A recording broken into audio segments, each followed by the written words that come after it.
What is up, YouTube? So today we got a Q&A and a Gorilla Mind unboxing. So get ready for this one.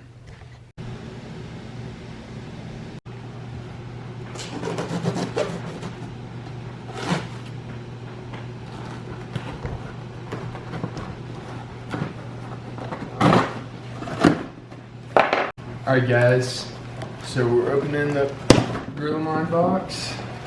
Wow.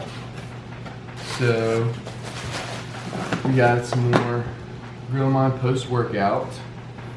Good source of carbs. We got Gorilla Mind Smooth, new supplement I want to try out. It's supposed to smooth my focus, I guess, and not make me as, I don't know, like stressed out, I believe. And we have some Gorilla Mode EAAs, good for essential amino acids and just like getting in extra amino acids after your workout and replenishing them. We have some astragalus extract, new product. This is, I'm almost positive it's just like it's a beetroot, it's astragalus root extract. So it's, you take it every day and just like a multivitamin, basically. We got Ralston. This is going to be our natural fat burner. Really want to try this out. Got another one. Gorilla Mind Rush. This is supposed to be like a legal Adderall additive. So it's intense focus, prevents distraction, increases productivity. So definitely going to try that out. We have CM PM. This is stimulant-free fat loss for PM, for nighttime. And we have a A2AM. This is a fat loss formula for the morning. And so we have Gorilla Dream. This is sleep support. So I'm definitely going to try this one out because my sleep schedule's kind of not okay. So I need to get that better. And we have some advanced wrinkle relaxer. So definitely gonna keep the face nice and clean. You already know. And then we got some youth serum. You know, keep the baby face young. Gotta stay young, guys. But that is the Gorilla Mind haul. As you can see, guys, we got all of our stuff right here. I'll let you guys know how they all go. Use my code TEETER for 10% off, and we get to the Q&A. So guys, as you know, new flavor of Gorilla Mode came out. Fruit punch. And here she is. But we're gonna give her a try today. I'm gonna let you guys know how good the flavor is. I heard it tasted just like candy, but you're gonna need to put it in 6 to 8 ounces of water to get the full effect of the flavor. So just letting you guys know, this product is awesome.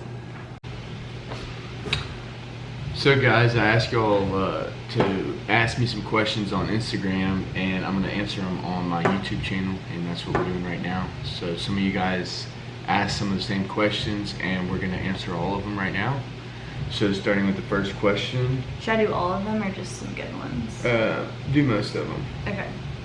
What is your favorite carb source? So my favorite carb source, I would say either oatmeal or sweet potatoes. I do not feel bloated after I eat them, so therefore they're my favorite carbs. I don't ever feel like I like being bloated. So fast digesting carbs are my favorite. I like jasmine rice, sweet potatoes, and oatmeal. Those are my favorite three. So, next question. Okay, can you gain muscle on a deficit?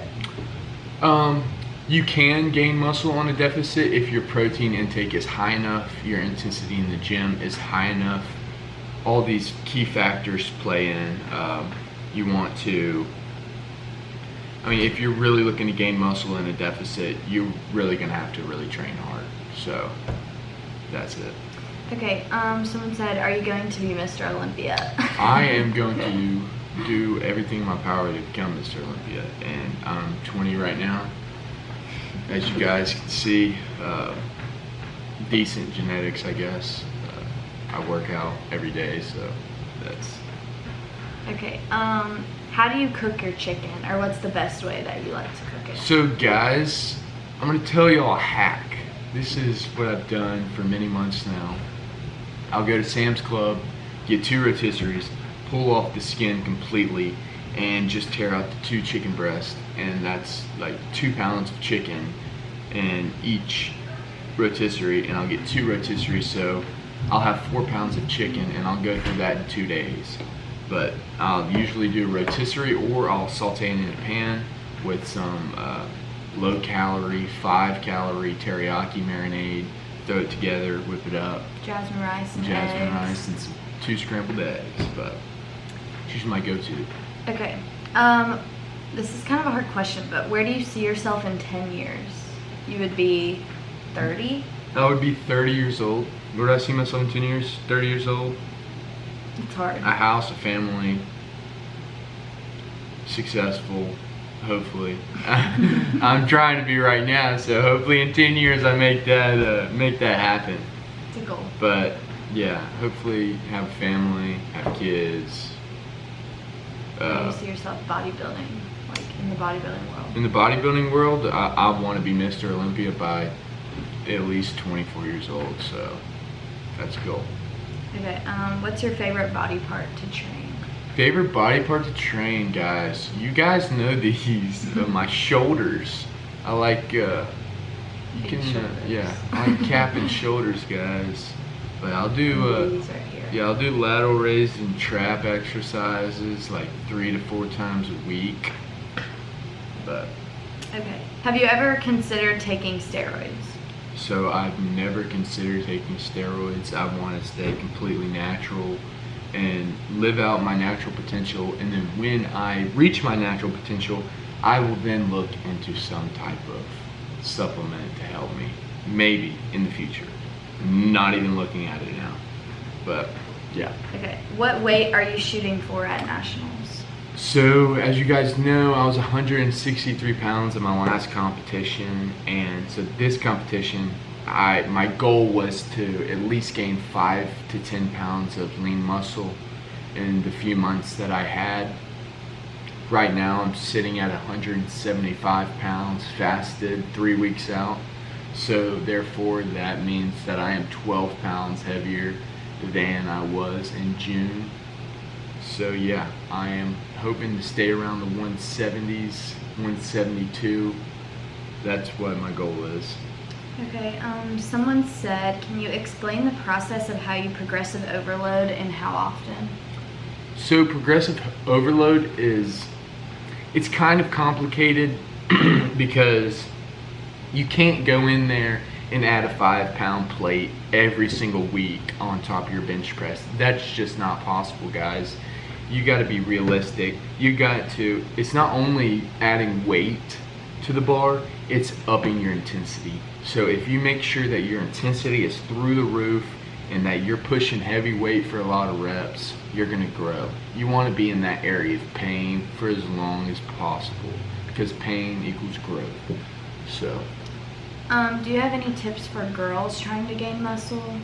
I would say eat at least 3 meals with protein. This could go for girls or Yeah. guys, right? Yeah, at least 3 meals with protein starting off. You want to have carbs.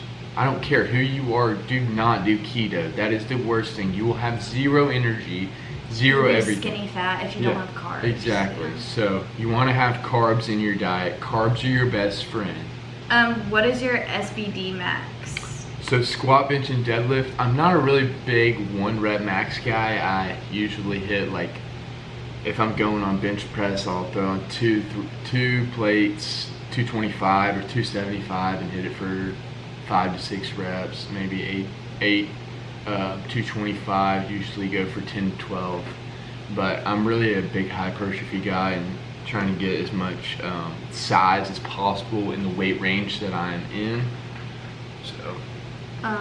Should I be training abs even during a bulk? So this is a very good question. If you guys want to get the full 6-pack, you want to have the deep insertions, you want to have all that, you're going to need to train abs. People have great ab genetics without training abs. I'm not saying that. But if you want to have the good muscular abs that stick out of your skin an inch or two, you're going to have to train them. I mean, I would say at least 2 times a week, and that's perfect. So. What are your thoughts on deadlifting on leg days? Deadlifting on leg days, I would say, is great if you are doing sumo. So sumo, as you guys know, your butt cheeks are clenched and you're only using your hamstrings and your quads to lift the weight up. You're hanging on for dear life with your hands, but that's about it. I would say deadlifting on leg day is a go. What has been the biggest thing that has helped you gain muscle? The biggest thing that has helped me gain muscle Chicken. is 1000% upping my protein and really focusing on the diet aspect of bodybuilding. So I'm not a guy who's like, oh, I'm gonna go and train 5 hours and then go home and eat KFC. No, I'm literally. What is it? 90% food, It's 10% gym. 80% diet and 20% gym. So if you're doing everything you can, you're counting your calories. If you're not gaining weight, up your calories. If you're not losing weight, lower your calories. It's calories in, calories out. All right, and last one is what motivates you in and out of the gym? What motivates me in and out of the gym, I would say results. I mean, they don't come every single day, but you're in it for the long run. You shouldn't be looking for a short-term results. You should be looking for a long-term. You should be loving the journey that you're on for as long as possible. And everybody's like, should I do a mini cut? Should I cut now? Should I bulk now? Dude, just pick one, go with it for a year. And let that motivate you. You bulk for a year, you gain 25 pounds. It may not all be muscle, but you did gain some muscle if you have bulked for a year. I mean, you shouldn't be cutting for a year. I've done a 26-week cut, and I would not wish that on my worst enemy because that was absolutely awful. But I would keep a cut around 12 to 16 weeks max. But yeah, that's pretty much it. Yeah, but what motivates me in and out of the gym, I watch a lot of YouTube, Greg Plitt and a bunch of Macaulay Motivation on YouTube, and when I'm doing morning cardio, fasted, I just plug in my earbuds and listen to them, and they help me out a lot. So I would definitely recommend them if you are looking for something to motivate you. But that is the end of our Q&A, and we'll see you later, guys. Bye.